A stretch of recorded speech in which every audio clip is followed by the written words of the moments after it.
नमस्कार जन टीवी में स्वागत है आपका। मैं हूं योगेंद्र, आप देख रहे हैं खास खबर। खास खबर में हम बात करेंगे जश्न आजादी। हिंदुस्तान को आजाद हुए 70 साल और जिस शहादत और बलिदान से हमारा मुल्क आजाद हुआ, क्या वास्तव में हम उस आजादी की उसी तरह से रखवाली कर पा रहे हैं जो हमारे पुरखों ने जिस मकसद के साथ में इस हिंद को जय हिंद। सवाल यह है कि समय के साथ होती हैं, बदलती हैं, नई भी पैदा होती है, लेकिन क्या जिस तरह से इस आजादी की सोच हमने रखी थी, क्या वास्तव में आज उसी अंदाज में हम लोग उसे देख पा रहे हैं? हम केवल हमारे अधिकारों के प्रति सजग हैं। अंग्रेजों की हुकूमत से आजादी मिलने के बाद देश के लोगों ने एक सपना देखा था कि अब उनके सपनों का भारत का निर्माण होगा। हालांकि बड़ी चुनौतियां उन सपनों के पूरा होने में रुकावट थीं, लेकिन हिंदुस्तान एक अलग उड़ान भरने के लिए तैयार हो रहा था। आवाम का सपना था कि अब भारत आगे बढ़ेगा, विकसित राष्ट्रों की श्रेणी में शुमार होगा। हम बढ़े भी, हम चले भी, लेकिन उस मुकाम तक नहीं पहुंचे जो हिंदुस्तान की आवाम या फिर स्वतंत्रता के सिपाहियों ने देखा था। आज हमारे सामने कई बड़ी चुनौतियां हैं जो हमको हर बार मुंह चिढ़ाती हुई नजर आती हैं।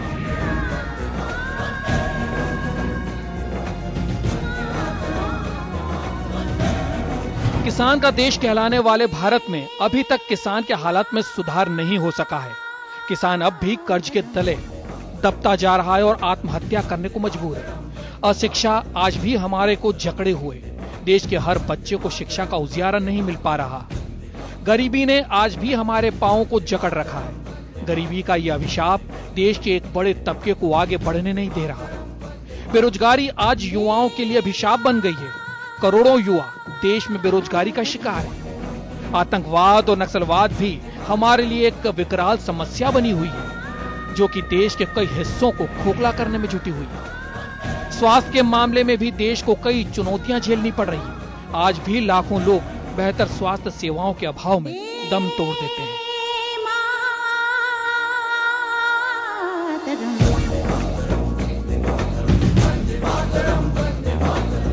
आजादी के असल मायने केवल आजाद जीवन जीने से नहीं है। देश में वैसे तो कई तरीके की आजादी है। बोलने की आजादी है, घूमने की आजादी है, काम करने की आजादी है, गलत का विरोध करने की आजादी है। लेकिन जो चुनौतियां 70 साल बाद भी देश के लिए नासूर बनी हुई है, उन्हें हमें मजबूत इरादों के साथ खत्म करना होगा। तभी हमारे सपनों के भारत का निर्माण होगा और आजादी के असल मायने साबित होंगे। ब्यूरो रिपोर्ट, जन टीवी।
के वातावरण में हो?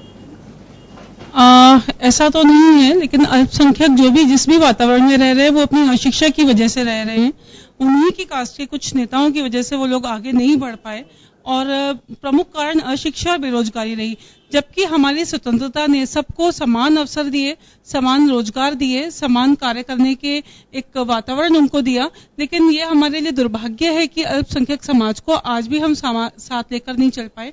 और जैसा कि पूर्व राष्ट्रपति महोदय ने अपना बयान दिया, और बयान हो सकता है कि उनके मानने में ठीक हो, लेकिन अगर वो पद पे रह करके उस बयान में या उस अपनी बात में अगर वो कुछ करते तो वो ज्यादा अच्छा लगता। जबकि वो पद पर उतरने के बाद वो एक बहस का मुद्दा छोड़ गए और अल्पसंख्यकों के मन में भारत के प्रति, हमारे हिंदुस्तान के प्रति एक प्रश्न चिन्ह छोड़ गए कि क्या वास्तव में वो अभी भी हमारे साथ मिल गए हैं या अलग हैं। जबकि ऐसा नहीं है। आज भी अल्पसंख्यक और जो दूसरी जातियां हैं, हम सब समान रूप से समान सरकार के द्वारा व्यवहार होता है, पर फिर भी वोटों की राजनीति ने आज तक इसको एक प्रश्न चिन्ह लगाकर रखा हुआ है। जी चलिए ज्योति जी, मैं आपसे जानना चाहूंगा कि पार्टी लाइन से ऊपर उठ करके कुछ इश्यूज हैं। 70 साल हमारे मुल्क को आजाद हुए हैं। यूं तो हम चाहे देखिए राजनीतिक और सियासी बयान कुछ भी हो सकते हैं, लेकिन देश आगे बढ़ा है, उसमें बहुत सारा योगदान है, सभी सरकारों का भी है, हर प्रधानमंत्री ये बात मानता भी है। लेकिन वो बड़प्पन दिखाने का जब वक्त आता है किसी भी सरकार के वक्त, तो ये देखा जाता है कि प्रतिद्वंदी को इसका क्रेडिट क्यों दिया जाए। तो मुझे लगता है कि आजादी के मायने ऐसे तो नहीं थे। सबसे पहले तो मैं सभी दर्शकों को स्वतंत्रता दिवस की बहुत बहुत बधाई और शुभकामनाएं देना चाहूंगी। निश्चित रूप से हमारे लिए बहुत गौरवान्वित करने वाले क्षण होता है जब हम आजादी का ये जश्न मनाते हैं। और निश्चित आप जैसी बात कर रहे हैं योगेंद्र जी, बिल्कुल ठीक बात है। समय के साथ बहुत कुछ परिवर्तित हुआ है।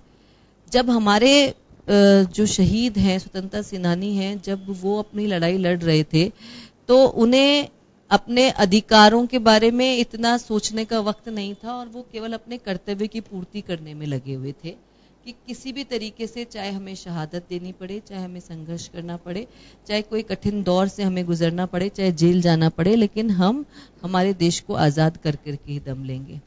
आज जब हम देखते हैं कि देश एक ऐसी स्थिति में आकर के खड़ा हो गया है जो पूरे विश्व के सामने एक ताकत बन करके खड़ा हुआ है, न केवल हमारी फौजी ताकत बल्कि हम इकोनॉमिकल भी देखते हैं तो ताकत है। अगर हम आईटी सेक्टर में देखते हैं तो हमारा युवा विश्व की बहुत बड़ी ताकत है जिसके पास बहुत बड़ी नॉलेज, बहुत बड़ी जानकारी है। हम मैन पावर के रूप में देखते हैं तो भारत एक ताकत के रूप में है। हम हर क्षेत्र में जिस तरीके से बढ़े हैं आगे और विश्व में अपनी एक ताकत को हमने अमली जामा पहनाया, उसका परिणाम है कि आज देश हमें बहुत कुछ दे रहा है। और इसीलिए शायद हम धीरे धीरे देश के प्रति अपने कर्तव्यों में भी कहीं ना कहीं कुछ कमजोर पड़ गए और अधिकारों के प्रति ज्यादा सजग हो गए।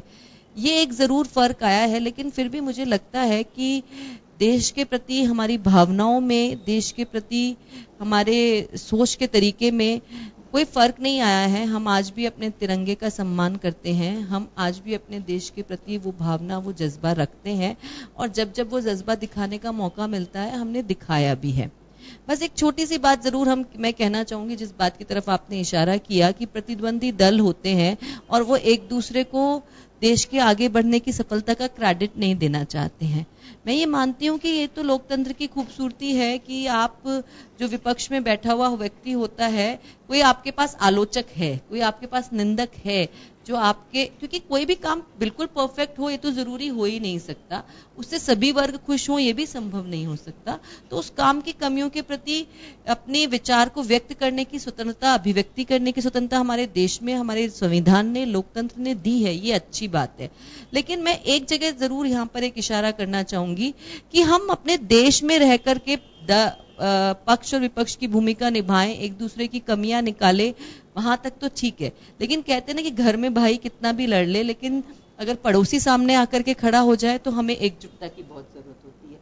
तो अगर हम विदेशों में जाकर के भी अगर हम अपनी बड़प्पन को ना दिखा पाए, हम उसी संकीर्णता के साथ वहां जाएं कि वहां जाकर के भी हमको हमारे जो पुराने नेता हैं, जो स्वतंत्रता सेनानी हैं या पुराने प्रधानमंत्री हैं या हमारे देश की कुछ कमियां हैं, जो चुनौतियां हैं, वो हम वहां जाकर के उजागर करें, बजाय देश की अच्छाइयों के साथ, क्योंकि हम जानते हैं कि हमारा देश बहुत अच्छा है, हमारा भारत देश महान है, इसमें कोई डाउट नहीं है। हमको बहुत सारी विविधताओं के साथ लोकतंत्र को बचाए रखना, बनाए रखना, मजबूत करना ही अपने आप में एक बहुत बड़ी उपलब्धि है।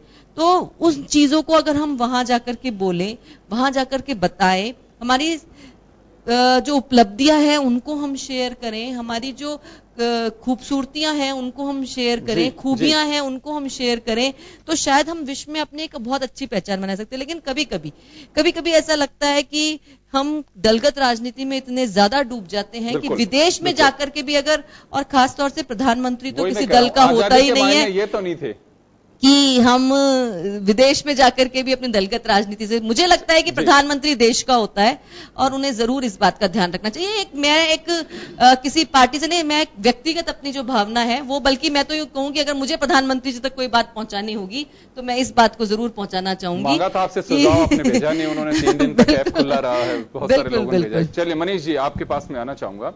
देखिए, अभिव्यक्ति की स्वतंत्रता और उसके साथ ही जिस तरह की चर्चाएं हो रही हैं उसको लेकर के एक बड़ी बहस है इस वक्त। क्या अभिव्यक्ति और आजादी के मायने क्या इसी तरह के थे?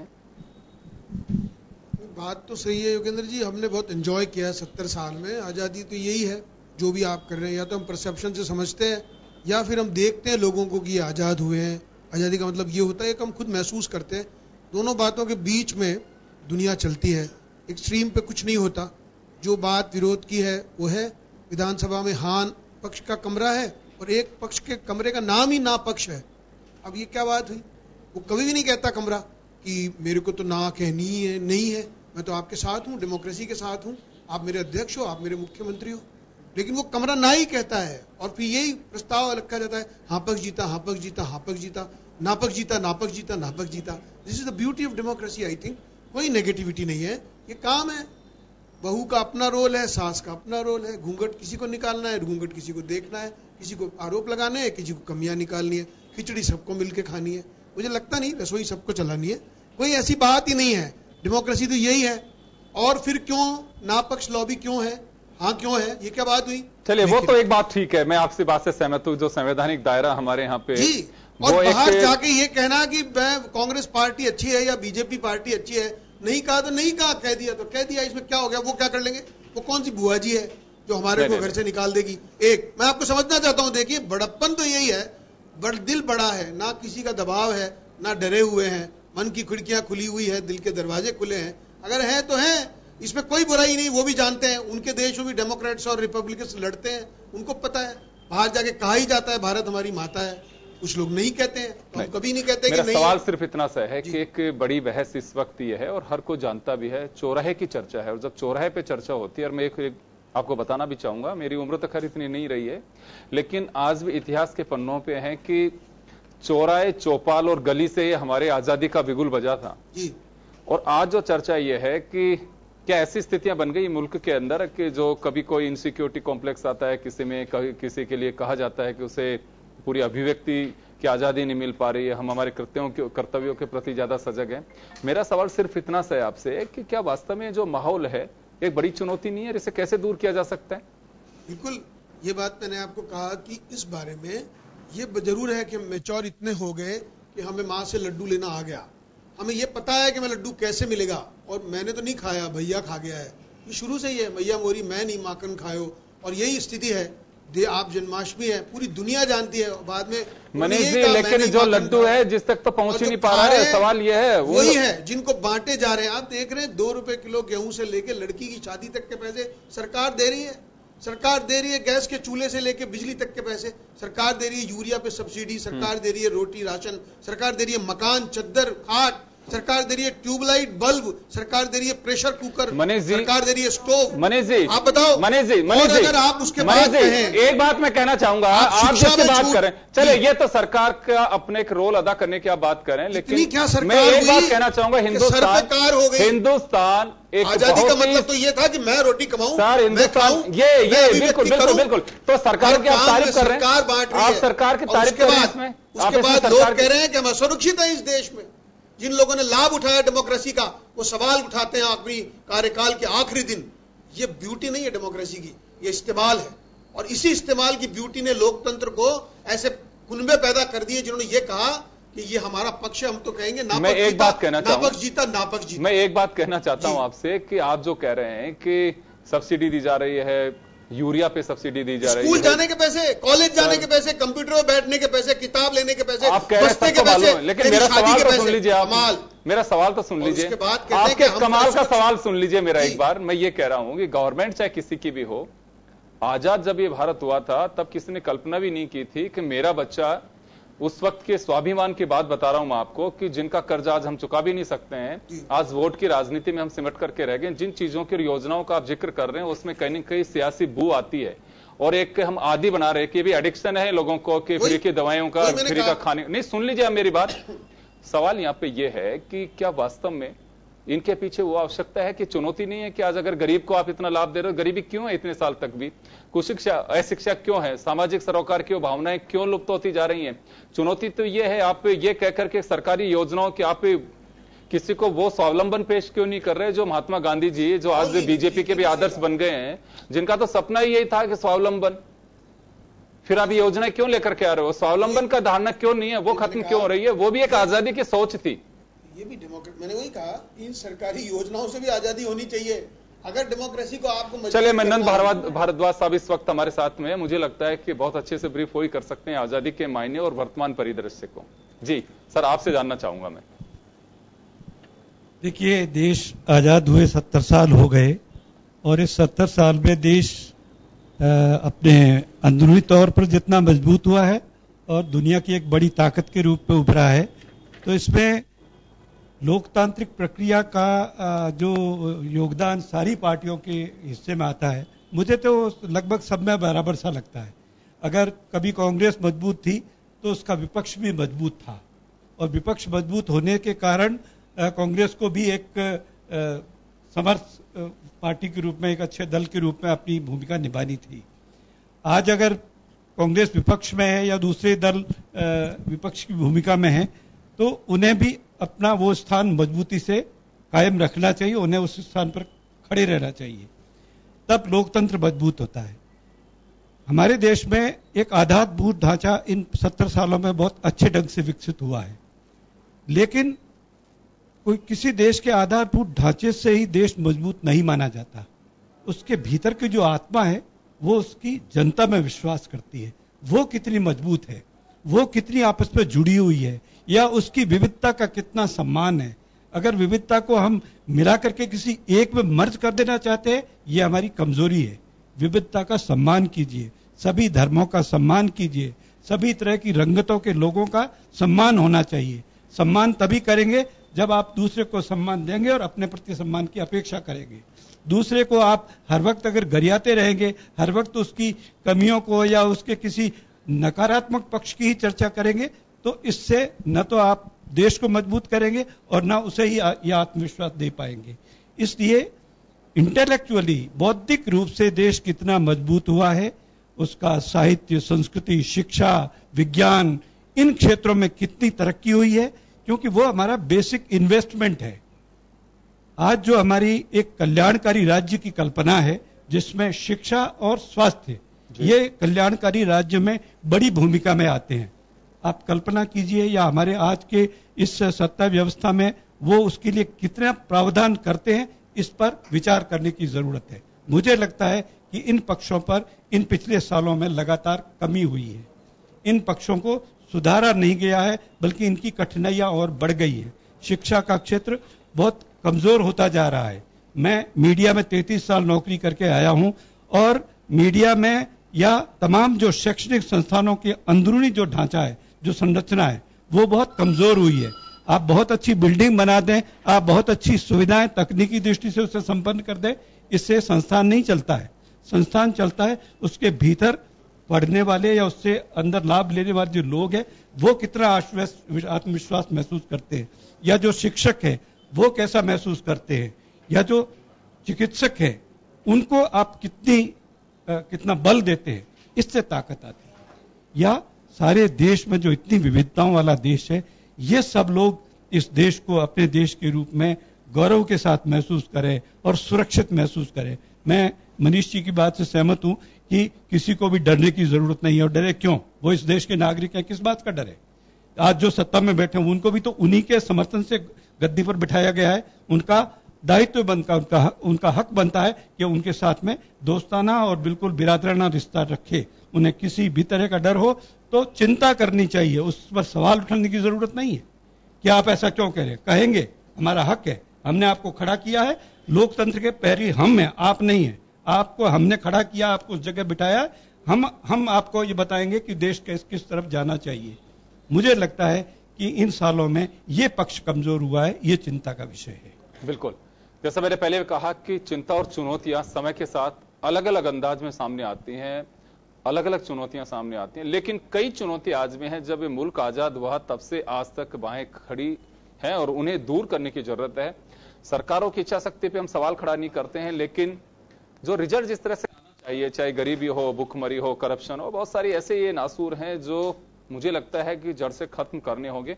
और बात केवल एक सरकार की नहीं है, तंत्र को दुरुस्त जब तक नहीं करेंगे तब तक बहुत मुश्किल होगा। और ये जश्न आजादी हम मनाते बेशक हो, लेकिन मायने तो तभी होगा अगर जो शहादत जिन लोगों ने दी है सही मायने में सलाम भी उनको तभी हम कह पाएंगे, उनकी कुर्बानी को तभी हम सैल्यूट कर सकते हैं कि जब उनकी इच्छा के अनुसार इस मुल्क को हम आगे बढ़ा सकें। एक छोटे से ब्रेक के लिए रुकेंगे और ब्रेक के बाद हम वापस लौटते हैं।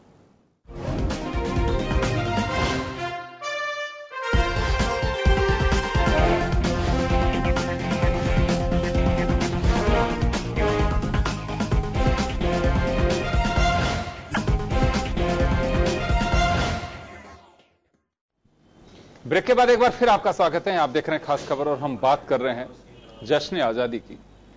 जश्न आजादी हर कोने कोने में मनाई जा रही है, हर कोई प्रफुल्लित नजर आ रहा है, लेकिन सवाल यहां पे यह है कि जिस मायने से आजादी हमें मिली थी, क्या वास्तव में उसको हम संभाल पाए? ओम जी हमारे साथ में है। ओम जी, मैं एक बात जानना चाहूंगा कि चुनौतियां बहुत हैं और कई चुनौतियां तो ऐसी हैं कि आजादी के वक्त कुछ छोटी मोटी होगी, लेकिन आज उनका रूप जो है बड़ा विकराल धारण कर लिया और समय रहते अभी भी नहीं चेते। मनीष जी कुछ देर पहले कह रहे थे कि सरकार की ये योजनाएं दी जा रही हैं। मुझे लगता है कि जिन्होंने शहादत दी थी उनका कर्जदार ये मुल्क है और उसको तो हम चुका नहीं सकते। क्या सोचा था किसी ने कि महात्मा गांधी ने भी जब स्वावलंबन की बात की थी तो स्वावलंबी ये देश है, क्या किसी ने सोचा कि हम सब्सिडी से आगे बढ़ते रहेंगे या फिर गरीबी के नाम पे सिर्फ राजनीति होती रहेगी, गरीबी को दूर नहीं करेंगे, कहीं मुद्दा खत्म नहीं हो जाए, तो मैनिफेस्टो के पहले पेज पे सजेगा क्या? कुछ इस तरह की जो चिंताएं हैं, वास्तव में चिंताएं की जाती हैं?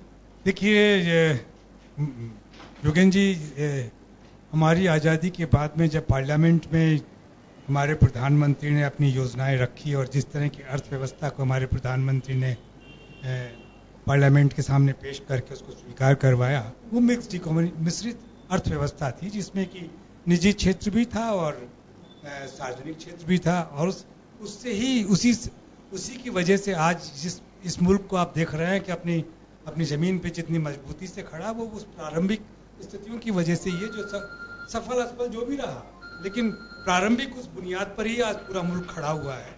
लेकिन फिर भी जब लोगों ने देखा कि जो कुछ प्रियम्बल में या कॉन्स्टिट्यूशन में या फंडामेंटल राइट्स या डायरेक्टिव प्रिंसिपल्स में कहा गया है उस तरीके से देश आगे नहीं बढ़ रहा है, तो खासतौर से सत्ताधारी दल में इस बात को लेकर के बड़ा झगड़ा हुआ। और 1956 में अवाटी सम्मेलन के दौरान कांग्रेस के नेताओं ने कहा कि जो समतावादी और जिस तरह का समाज हम बनाना चाहते थे वो समाज बन नहीं रहा है, तो इसकी जांच करनी चाहिए कि हमारी सरकार कर क्या रही है। तो एक कमेटी बनी थी उस पर विचार करने के लिए उसने 3 साल में सुझाव भी दिए, लेकिन फिर अमल नहीं हुआ।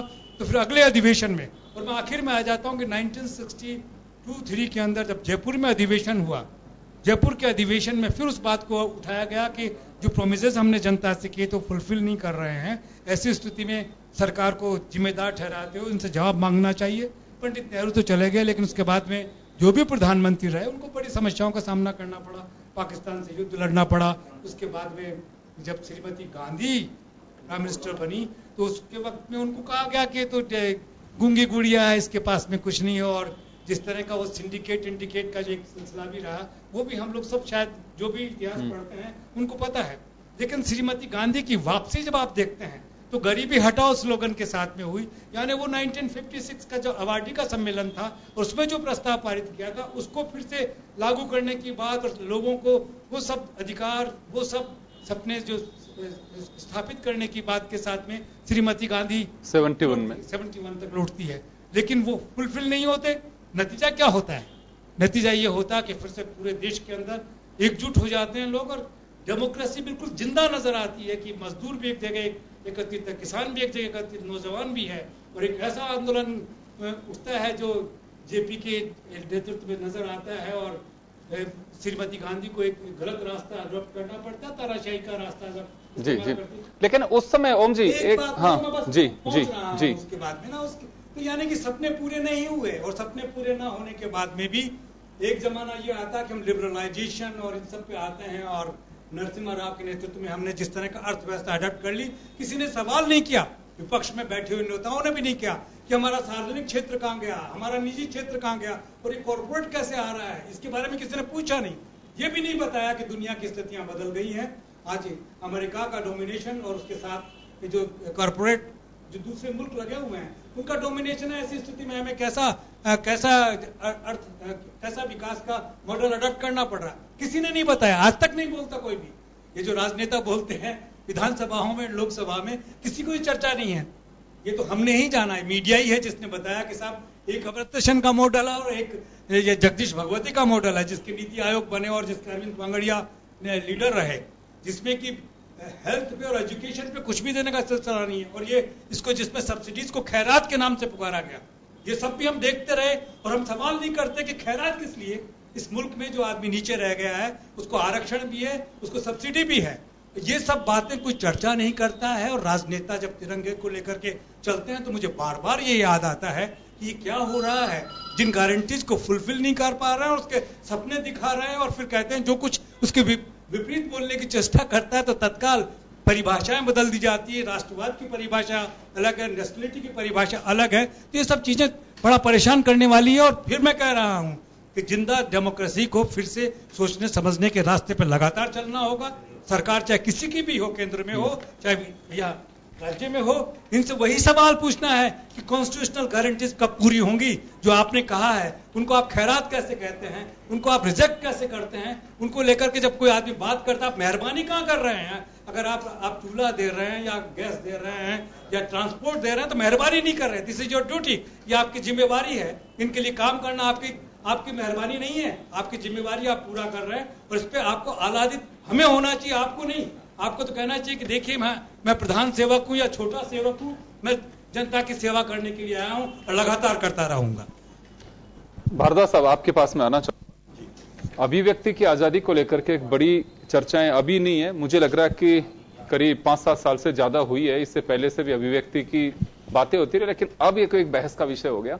अभिव्यक्ति की आजादी की भी चलिए हम बात करते हैं, लेकिन अभिव्यक्ति की आजादी सामने वाले से हम अपेक्षा करते हैं कि वास्तव में जो प्लेटफॉर्म जिसे अभिव्यक्ति के लिए आपको मिला है, एक आजादी है वहां पे, चाहे हाउसेज हो, पार्लियामेंट हो, असेंबली हो या पार्टी के इंटरनल प्लेटफॉर्म हो, क्या वहां पे अभिव्यक्ति उस तरह की जाती है जैसे कि बुराड़ी सम्मेलन की बात कर रहे हो, या दूसरी तरह की अपनी ही पार्टी के अंदर लोग खुलकर के बोलते थे कि गलत रास्ता है, हिंदुस्तान ने ऐसा कभी नहीं सोचा था, वो हिम्मत अभी है? या केवल अभिव्यक्ति हम एक केवल सरकारों से या अपोजिशन की पार्टी होती है तो सत्ता पक्ष से वहीं तक सीमित रखते हैं उस अभिव्यक्ति को? अभिव्यक्ति की आजादी का मसला लगभग सभी तरह की सरकारों के सामने एक मुद्दा रहा है, और चाहे वो सन 75 में इमरजेंसी का दौर रहा हो, उस वक्त भी अभिव्यक्ति की आजादी का मसला बहुत गंभीर रूप से उठाया गया था। उसके बाद में पहली बार इतने सालों के बाद में इन पिछले 3-4 सालों में ये मुद्दा बहुत महत्वपूर्ण हो गया, गंभीर हो गया है। मीडिया में एक उसका जो संविधान है, उसकी जो आचार संहिता है, उसमें यह कहा जाता है कि आप सरकार की आलोचना कर सकते हैं, उसकी नीतियों की आलोचना कर सकते हैं, आप किसी के व्यक्ति के ऊपर टिप्पणी नहीं कर सकते, उस तरह की किसी कोई नहीं हो सकते। लेकिन आप सरकार की कोई योजना है, वो चल रही है, उस योजना में कोई कमियां हैं, आप उसी सरकारी मीडिया में, उसी सार्वजनिक मीडिया में ये बात दावे के साथ कह सकते हैं, तथ्यों के साथ उस पर बात कर सकते हैं। ये होती है अभिव्यक्ति की आजादी। लेखक जब बोलता है तो वो जनता की तरफ से बोलता है, उसका पहला कंसर्न लोक संवेदना होती है, लोक में जो परेशानियां होती है वो उनके बारे में बात करता है। वो चाहे कविता के माध्यम से बात करे, कहानी के माध्यम से बात करे, वैचारिक एक व्याख्यान के माध्यम से बात करे, लेकिन वो उन तमाम मुद्दों को उठाता है और उसकी आर्थिक या दूसरी जो चिंता है उनसे भी बड़ी चिंता होती है सांस्कृतिक चिंता। देश के भीतर किस तरह का माहौल बन रहा है, किस तरह की चिंताएं हैं। अगर आज किसी एक कम्युनिटी में, किसी आज एक संप्रदाय में इस तरह का असुरक्षा का या डर का भाव है, यह नहीं रहना चाहिए, यह सरकार को चिंता करनी चाहिए। अगर इस तरह का माहौल है और ये घटनाएं हुई है, इन पिछले 3-4 सालों में लोगों पर सीधे सीधे आक्रमण हुए हैं, वे मारे गए हैं, लेखक मारे गए हैं, लेखकों के पक्ष में लेखक खड़े हुए हैं और खड़े हुए हैं उनकी संवेदना में। उन्हें किसी सरकार से विरोध नहीं था, उन्हें यह था कि ये माहौल नहीं रहना चाहिए। लेखकों के साथ में या किसी भी संस्कृति के क्षेत्र में काम करने वाले व्यक्ति को यह डर नहीं होना चाहिए, वो अपनी बात कहने के लिए स्वतंत्र होना चाहिए। मीडिया को जिस तरह से मैनेज किया गया है पिछले सालों में, जिस तरह से कॉर्पोरेट जगत में मीडिया को खरीद लिया है, जैसे ये हमारे लिए चिंता की बात है, क्योंकि मीडिया अब जनता का पक्ष धर रहा नहीं है। मीडिया भले ही अपने मन में खुश होता रहे कि वो जन संचार माध्यम है, उसमें जन गायब हो गया है, वो केवल संचार माध्यम है और वो किन की वॉइस है ये अब हमारे कहने की जरूरत नहीं है। जनता खुद इस बात को बहुत अच्छी तरह से समझती है। ये आजादी, अभिव्यक्ति की आजादी कमजोर हुई है इन पिछले 3-4 सालों में, ये मेरे लिए चिंता का विषय है। बिल्कुल। चारू जी, आपके पास मैं आना चाहूंगा कि अभिव्यक्ति को लेकर के मुझे लगता है कि 68वें जब हम दिवस को मना रहे थे आजादी के, तब से एक बड़ी बहस इसी बात को लेकर के चल रही है। पिछले 2 साल पहले की बात है कि अभिव्यक्ति जिस तरह की होनी चाहिए वो अभिव्यक्त नहीं करने दिया जा रहा है, एक दबाने का प्रयास किया जाता है, दबाया जा रहा है, सुनी नहीं जा रही है बात। जो भारद्वाज साहब कह रहे हैं कि अगर ऐसा है भी तो कुछ चीजें दिखाई भी दे रही हैं, वो चिंता का विषय है। लेकिन यहां एक सवाल है कि अभिव्यक्ति हमारे एक अधिकार है, हम उसके प्रति सजग हैं, लेकिन जो ड्यूटीज की बात की जाती है ये भी एक हमारे संविधान के अंदर मिली हुई है, उसके प्रति कितना एक आमजन सजग है कि हाँ हमारे को ये भी करना होगा? देखिए, आमजन पूरी तरह से सजग है, वो पूरी कोशिश करता है कि जो दायित्व उसको अपने नागरिक होने के हैं, जो भी उसको करना चाहिए अपने देश के प्रति, वो पूरी तरह से उसको लागू करने की कोशिश करता है। लेकिन इसके साथ साथ इसमें सरकार का भी सहयोग प्रॉपरली होना चाहिए। कई बार सरकारें चाहती हैं कि केवल हर काम केवल जनता के ऊपर ही निर्भर रहे, केवल उनको केवल एक निर्देश दे दिया जाए और जनता करती रहे, तो ऐसा हर बार संभव नहीं है। दोनों पक्ष हैं, ये सरकार जो चलती है वो खुद का अपना प्रशासनिक अमला भी होता है, साथ ही जनता में जागरूकता भी होती है। जब तक ये दोनों समन्वयता के साथ नहीं चलेंगी तब तक किसी भी तरह का कोई भी, अगर हम किसी भी पॉइंट पे अगर आना चाहें और एक निष्कर्ष के रूप में निकलना चाहें तो नहीं आ सकते। और ऐसा ही हम देखते आए हैं कि कहीं ना कहीं सरकार केवल इतिश्री करती है जनता के ऊपर डालने की कि कार्यक्रम इसलिए नहीं हो पा रहा, ये चीज जनता के अंदर जो है इस योजना इसलिए नहीं लागू हो पा रही क्योंकि जनता सहयोग नहीं करती, जबकि जनता का जो पैसा है टैक्स के रूप में सरकार उसको, चाहे वो विज्ञापनों के माध्यम से, चाहे वो भ्रष्टाचार के ऊपर नियंत्रण न होने के माध्यम से, कहीं ना कहीं उस पैसे का दुरुपयोग होता है या उस पैसे को बेकार, मतलब उसका कोई जनता को लाभ नहीं मिल पाता। देखिए, एक सवाल है मेरा आपसे छोटा सा जी।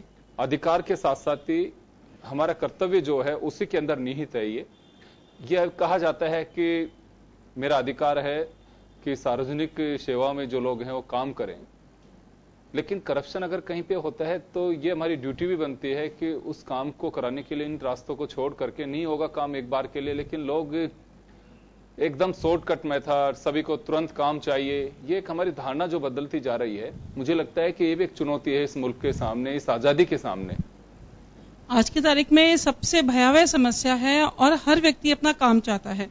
इस काम के बदले में अगर उसको सेवा शुल्क भी देना पड़े तो वो पीछे नहीं हटता। लेकिन ऐसा क्यों होता है? कभी हमने इस चीज पर सोचा? कब क्यों होता है ये सब? क्योंकि सरकार में आगे जाकर के आप चाहे कितने ही आप पोर्टल बना दीजिए, आप चाहे कितने ही वो शिकायतें ले लीजिए, कितने ही ऑफिस में लोगों की भीड़ का अंबार लगवा दीजिए, कहीं पे भी उनकी जन सुनवाई नहीं होती। एक आदमी त्रस्त है जो कि अपने 2 वक्त की जून की रोटी के लिए अपना काम करना चाहता है, वो इजी वे में काम करना चाहता है और चाहता है कि जब उसने अपनी सरकार चुनी है तो सरकार में नियम कायदों के अनुरूप उसका काम हो, लेकिन जब नियम कायदों में के अनुरूप होते हुए भी उसका काम नहीं होता तो उसको इस तरीके से अपना दूसरा रास्ता अपनाते हुए काम करना पड़ता है।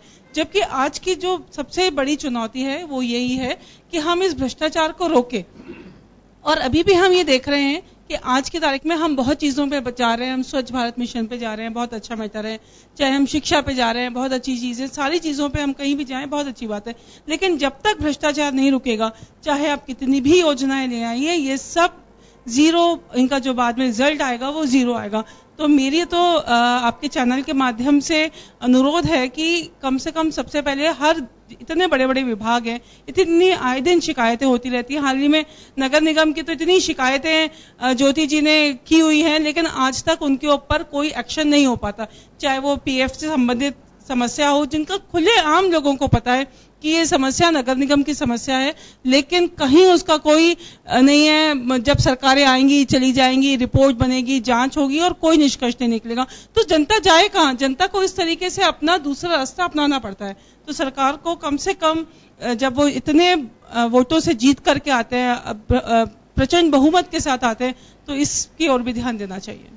चलिए, भ्रष्टाचार, गरीबी, ये कुछ ऐसी चीजें हैं जो वर्षों से हम सुनते आ रहे हैं। ज्योति जी, देखिए, कोई भी पॉलिटिकल पार्टी हो और जब हमारे लोकतांत्रिक सिस्टम में चुनी हुई सरकारें जो हैं वो राजनीतिक दलों के माध्यम से यानी है, एक सिस्टम है यहाँ पे, और अच्छी बात है, बहुत ही स्वच्छ और स्वस्थ लोकतांत्रिक प्रणाली हमारे यहाँ फॉलो भी हम कर रहे हैं।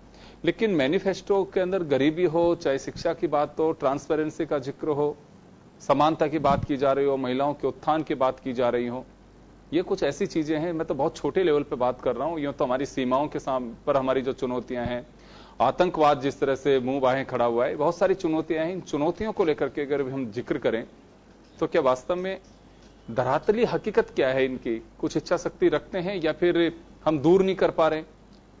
नहीं, निश्चित रूप से जैसे समय आजादी का गुजरा है तो हमारी चुनौतियों में भी परिवर्तन आया है।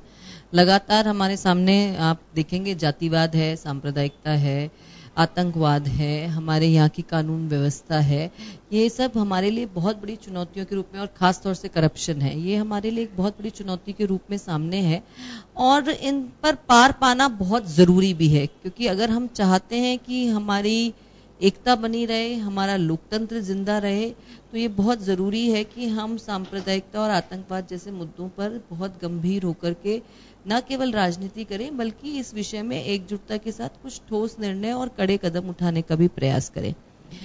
अभी आपने जैसे बात की और यहाँ पे जो चर्चा हुई अभिव्यक्ति को लेकर के, तो मैं यही कहना चाहूंगी, निश्चित रूप से लोकतंत्र ने हमको अभिव्यक्ति की स्वतंत्रता दी है, लेकिन क्या प्रधानमंत्री जी का विदेश में जाकर के जवाहरलाल नेहरू के बारे में कटाक्ष करना अभिव्यक्ति की स्वतंत्रता हो सकती है? क्या गौ रक्षकों का किसी एक व्यक्ति पर केवल एक संशय के आधार पर आक्रमण कर देना और खुद ही निर्णय सुना देना और खुद ही उन पर हमला कर देना, क्या अभिव्यक्ति की स्वतंत्रता हो सकती है? क्या हम जो संसद में जिस तरीके से हमारे सांसदों की कार्य प्रणाली चल रही है, जिसमें संसद का बहुत ज्यादा समय सिर्फ हंगामे की भेंट चढ़ जाता है और कोई ढंग की बहस नहीं हो सकती, क्या वो अभिव्यक्ति की स्वतंत्रता हो सकती है? क्या उसे हम माने कि ये हमारे लिए आजादी है? और अगर ये सब नहीं है तो क्या केवल देश में, अगर आप ये भी देखिए कि अगर सरकार के विरुद्ध अगर कोई बोले और उसे देशद्रोह का नाम दे दे, तो क्या ये अभिव्यक्ति पर कुठाराघात नहीं है? ये सब सवाल है हमारे सामने, जो हमें आज के समय पर जो एक बहुत बड़ी चुनौती के रूप में हमारे सामने खड़े हुए हैं। और ये जरूरी है कि अगर सरकार के खिलाफ कोई बोले तो उसे कहा जाएगा कि आप तो देश के अगेंस्ट बात कर रहे हो, देशद्रोही हो। तो ये जो चीजें हैं, मैं मानती हूं कि आज जिस तरह से आज संवैधानिक संस्थाओं पर कुठाराघात हो रहा है, ये हमारे लिए बहुत ज्यादा चिंता का विषय होना चाहिए। और मुझे लगता है कि जो बुद्धिजीवी लोग हैं, उनको एक आम आदमी तो समझता भी नहीं कि संवैधानिक संस्थाओं पे कुठाराघात क्या हो रहा है और क्या उसका दूरगामी परिणाम उसके ऊपर क्या होगा या नहीं होगा। लेकिन जो लोग जो इस विषय में बहुत ज्यादा बेहतर जानते हैं, आज जरूरत है कि वो लोग बिना डर करके मुखर होकर के अपनी बात को कहें। और इसका एक बहुत बड़ा जरिया मीडिया हो सकता है, लेकिन आज हम जानते हैं कि कहीं ना कहीं मीडिया भी बहुत बड़ी चुनौतियों का सामना कर रहा है लगातार। अगर उसे सरवाइव करना है तो उसे बहुत सारे कॉम्प्रोमाइजेस करने पड़ते हैं, बहुत सारे समझौते करने पड़ते हैं, और इसका परिणाम ही होता है जो चिंता यहां व्यक्त की गई कि वो जनता की आवाज नहीं बन पाता, कहीं ना कहीं उसे कुछ ना कुछ समझौते करने पड़ते हैं। तो मैं इसी बात पे आती हूं और यहीं पर ही बात आती है। देखिए, जब विधायकों को खरीदने की कोशिश की जाए और हम भ्रष्टाचार को नीचे से दूर करने की कोशिश करें, तो बताइए क्या ये संभव होगा? नहीं होगा। मैं कोई भी पार्टी हो, कोई भी दल हो, मैं किसी एक की बात नहीं करना चाहती, देश की बात करना चाहते हैं। जब हम बड़े बड़े जो अधिकारी होते हैं, हम वहां पर जब हम बात करते हैं और उनकी गतिविधियों को, उनकी कार्य, जैसे अगर हम राजस्थान की बात करें, अगर बड़े बड़े आईएएस अधिकारी अगर पकड़े जाते हैं और फिर दोबारा बहाल हो जाते हैं और उसी जगह पर आकर के दोबारा वो आदेश देने की स्थिति में आ जाते हैं, तो ऐसी स्थिति में सोचिए कि क्या हम करप्शन पर, तो क्या हमको करप्शन की शुरुआत उस क्लर्क से करनी चाहिए जो 100, 200, 10, 20, 50 हजार रुपए की रिश्वत खा रहा है, या हमें वो शुरुआत वहां से करनी चाहिए कि लोकतंत्र में हम हो रही ऐसी घटनाओं को रोक सकें जहां पर विधायकों और सांसदों की खरीद फरोख्त के मामले सामने आते हों, जहां पर बड़े बड़े जिम्मेदार अधिकारियों के पकड़े जाने के बावजूद, रेड हैंडेड ट्रैप होने के बावजूद उनको वापस आदेश देने की स्थिति में हमारा कानून या हमारा संविधान उनको ले आए। तो ये सब बातें मुझे लगता है कि वहां से करप्शन को अगर हम खत्म करने की बात करेंगे, और वो इच्छा शक्ति निश्चित रूप से जो भी सत्ता में होगा उस सरकार को, उस दल को दिखानी होगी, तभी जाकर के आप नीचे के करप्शन को दूर करने का काम कर सकता है। चुनौती ऐसी कोई देखिए, मैं मानती हूँ चुनौती हमारी आजादी की थी, उसे हमने बिल्कुल जब हरा दिया जब हम मुझे लगता है कि वो तो ये माना जा सकता है कि कहीं ना कहीं इच्छा शक्ति की कमी है। बिल्कुल, मैं तो मानती हूं कि चुनौती ऐसी, हमारा देश तो ऐसा विविधताओं के साथ अगर अपने लोकतंत्र को बचा के रख सकता है, बचा के नहीं रख सकता, बल्कि यूं कहें कि हम विश्व का सबसे बड़ा और मजबूत लोकतंत्र है, तो हम कुछ भी कर सकते हैं। और इसके लिए हमारे अंदर कहीं ना कहीं दृढ़ इच्छा शक्ति की, और हम यूं कहें कि जो शहीदों के उस समय जो देशभक्ति के प्रति जो जज्बा था, उस जज्बे को निश्चित रूप से वापस अपने अंदर पैदा करने की कहीं ना कहीं कुछ जरूरत तो है, जिससे कि हम, मुझे लगता है देखिए, सांप्रदायिकता, मैं ये मानती हूं कि धर्म के नाम पर हमारे देश में कभी कुछ जो ये भेदभाव जो हो रहा है वो कभी नहीं हो सकता और कभी होना नहीं चाहिए। सब धर्मों का सम्मान करना हमारे देश की एक बहुत बड़ी पहचान है और बहुत बड़ी संस्कृति है। इसी तरीके से भ्रष्टाचार को खत्म करना भी एक, मैं तो नहीं मानती कि बहुत मुश्किल, मैंने तो लड़ाई लड़ी भी है उसकी, और मुझे लगता है कि अगर हम संघर्ष करें तो सलाखों के पीछे भी लोग पहुंचते हैं। तो अगर कोशिश की जाए तो ऐसी कोई मुश्किल चुनौती नहीं है जिससे हम पार ना पा सकें। चलिए मनीष जी हमारे साथ में। देखिए, जज्बे की बात तो यह है कि आज भी हम देखते हैं केवल सरकारी कार्यक्रमों के भरोसे आज हमारे लोग नहीं रहते हैं, हमारे यहाँ पे जो आम आदमी है वो नहीं रहता। जश्न आजादी रैली अभी भी जब हम आ रहे थे तो देखा लोगों को कि छोटे छोटे बच्चे, मैं क्यों चौराहे की बात नहीं कर रहा हूँ, बहुत सारे बच्चे ऐसे हैं अपनी बाइक पे फ्लैग लगा करके दोस्तों के साथ। मुझे लगता है कि दिवाली हो, चाहे ईद हो या दशहरा हो या फिर होली हो, जिस तरह से एक उल्लास शहर और गांव की सड़कों पे देखा जाता है, उसी अंदाज से हमारे राष्ट्रीय पर्व भी सेलिब्रेट किए जाते हैं। तो इसका जज्बा तो जो आज हमारा है देशभक्ति का, देश के प्रति, उसमें कोई कमी नहीं कह सकते। लेकिन सबसे बड़ी बात यह है कि जिन हाथों में उस जज्बे को बनाए रखना है और जो चुनौतियों को दूर करनी है, मुझे लगता है कि उनका जज्बा पैदा होना बहुत जरूरी है। मनीष पारिक साहब। बिल्कुल आपने सही कहा योगेंद्र जी, जो युवा पीढ़ी इमर्ज हो रही है वो बिल्कुल काम से काम रखने वाली है। मर्ज किसमें? इमर्ज हो रही है, मतलब जो भी उदित हो रही है उसको आप बरगला नहीं सकते हो। उसका अपना व्हाट्सएप ग्रुप है, उसका अपना फेसबुक आईडी है, वो अपनी बात कहता है, लिखता है, उससे कोई फर्क नहीं पड़ता। तो उसको लगता है कि ये जो, इसीलिए मैंने कहा अभिव्यक्ति की आजादी जो है वहां तो सोशल मीडिया पे कुछ लिख रहे हैं तो वही लिख रहे हैं, लेकिन उसके पीछे सरकार होती है हमेशा, ये नहीं मानना चाहिए। जैसे हर व्यक्ति की उन्नति सफलता के पीछे सरकार नहीं होती है, ऐसे इसमें नहीं है। जो कलाकारों को अपनी पिक्चर चलानी है और उसके लिए विवादित होने से उनको फायदा हो रहा है, वो अगर अपनी बात कहते हैं, अभिव्यक्ति की आजादी में प्रश्न खड़े करते हैं, वो तो हो सकता है। लेकिन आम आदमी का वास्तव में इस चीज से कोई लेना देना नहीं है ज्यादातर समय। परंतु अब जब ये भी इसलिए नई बात आई है योगेंद्र जी की, जब सांस्कृतिक राष्ट्रवाद को मानने वाली पार्टी सत्ता में आई, इफेक्टिव हुई, तो लोगों ने ये बात भी करी कि एक तो राष्ट्रवाद है, एक हमारी संस्कृति है, अगर ये दोनों साथ चलती है तो इसमें किसी को आपत्ति क्यों है। तो इस तरह की बातें उठी। चलिए, सांस्कृतिक राष्ट्रवाद होना चाहिए। चलिए, मैं तो बहुत अच्छी बात मान रहा हूं कि राष्ट्रवाद और संस्कृति दोनों का कहते हैं, आप देखिए, नहीं योगेंद्र जी, मैं बात जोड़ना कहते रहे और वहां कुछ होता रहे। लोगों ने देखा झंडे को सलाम कर रहे हैं, गृह मंत्री कर रहे हैं, रक्षा मंत्री कर रहे हैं, और बराक ओबामा नहीं कर रहे हैं और उपराष्ट्रपति भी नहीं कर रहे हैं। तो लोगों के मन में प्रश्न आता है कि झंडे के लिए सलाम, लेकिन आप उसके लिए ये कह दें कि कोई व्यक्ति अगर नहीं कर रहा तो वो मुसलमान है इसलिए नहीं कर रहा है, ये मैं नहीं मानती। पार्टी तो कुछ कहती नहीं है, इसमें क्यों कहेगी। लेकिन जिसके पास ट्विटर है, जिसके पास फेसबुक है, वो लड़का गांव का कुछ भी लिख रहा है। आप तो नहीं कह रहे, लेकिन कह तो रहे, ज्योति जी भी कह रही हैं, धीरे धीरे आप भी कह रहे हैं। मैं आपको कहना चाहता हूं, ये बात है ना, तो आप क्या करेंगे, अभिव्यक्ति की आजादी, और फिर आप सुप्रीम कोर्ट का वो आता है इंस्ट्रक्शन की आप सिनेमा हॉल में जनगणमन बनाइए और खड़े हो जाइए। तो सबको लगता है कि हमारे लिए कानून अलग है और उपराष्ट्रपति के लिए अलग है, तो फिर वो चीज बगावत सी बू छोटी मोटी बातें आती है। और अगर इसको ठीक करना है तो आपको दिखना पड़ेगा जस्टिफाइड, और जस्टिफाइड दिखने के लिए सांस्कृतिक राष्ट्रवाद को मानना पड़ेगा।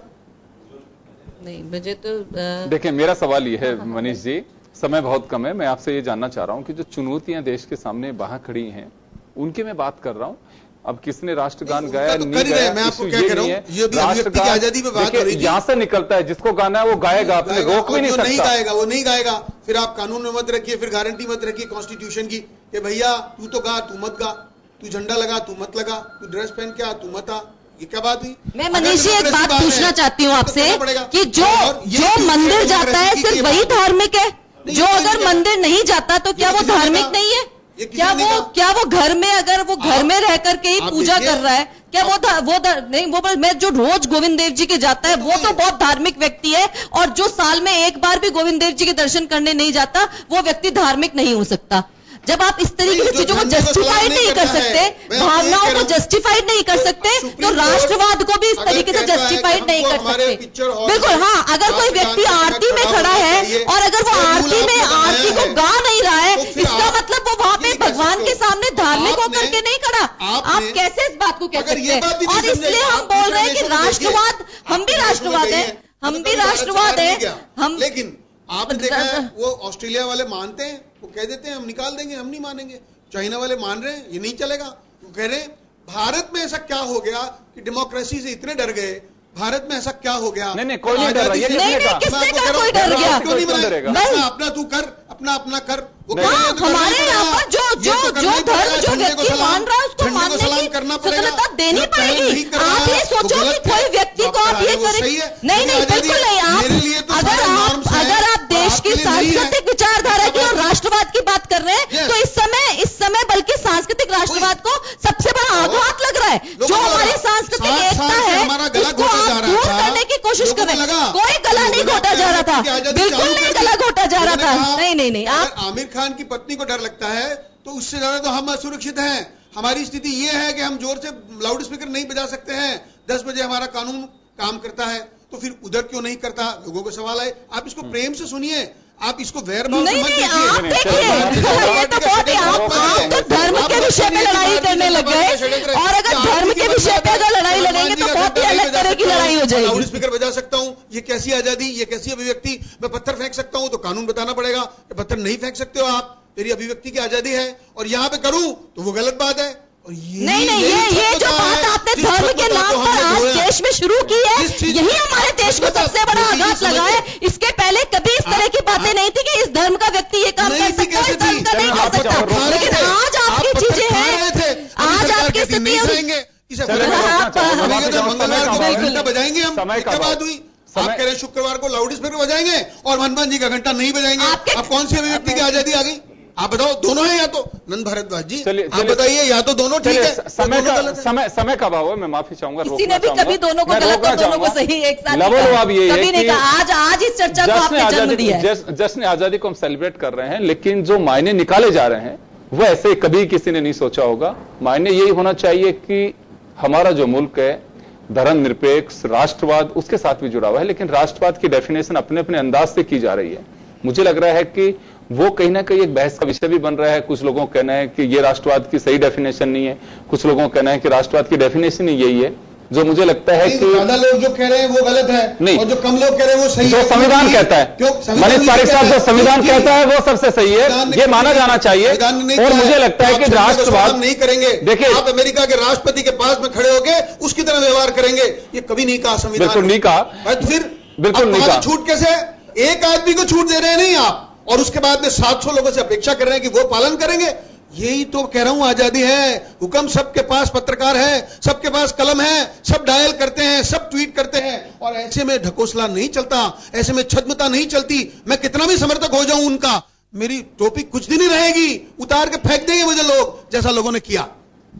आप लोग ही कहते हैं एक तरफ तो कि यही देश में कांग्रेस ने 70 साल राज किया, तो देश की भावनाओं के अनुरूप किया, इसलिए किया।